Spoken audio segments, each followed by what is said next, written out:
సభకు నమస్కారం. దాసనారాయణరావుతో నా అనుబంధం 4 దశాబ్దాలు పైగా నడిచింది. మంచి మిత్రుడు. ఎవరికి ఏ ఆపద వచ్చినా నివేదిక అని ఎవరు వచ్చినా సరే అది భుజాన వేసుకొని, అది కార్మికుల సమస్య కానీ, నిర్మాతల సమస్య కానీ, డిస్ట్రిబ్యూటర్ల సమస్య కానీ, అలానే చలనచిత్ర పరిశ్రమలో ఏ సమస్య వచ్చినా ప్రభుత్వాలతో పోరాటంలో కానీ అన్నిట్లో ముందుండి నడిపించేవాడు. ఆయన మన మధ్యలో లేకపోవటం చాలా బాధాకరంగా ఉంది. ఈ మధ్య ఎక్కడో టీవీల్లో డిస్కషన్లో ఆయనకేదో దాదాసాహెబ్ ఫాల్కే అవార్డు రాలేదని బాధగా ఉందని మాట్లాడుతున్నారు.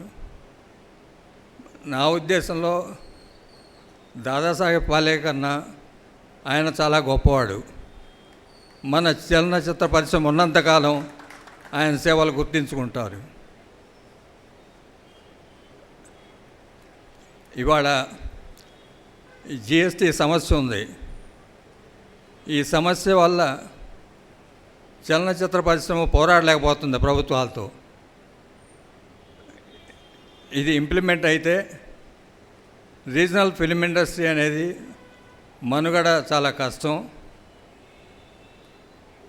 ఫిలిం ఇండస్ట్రీ, ఇండియన్ ఫిల్మ్ ఇండస్ట్రీకే కష్టం. ఇండియన్ ఫిల్మ్ ఇండస్ట్రీ మొత్తం హాలీవుడ్ ఫిల్మ్ ఇండస్ట్రీకి వెళ్ళబోతుంది. వాళ్ళ బిజినెస్ మాడ్యూల్ అది.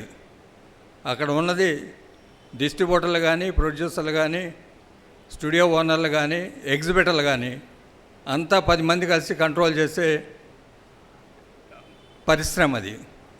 ఆ ట్యాక్సేషన్ మనకు తీసుకొచ్చి రుద్దుతామంటే ఇక్కడ film industry, American motion pictures association వాళ్ళు గవర్నమెంట్ ఆఫ్ ఇండియాతో లాలోచి పడి చేస్తున్న పని ఇది.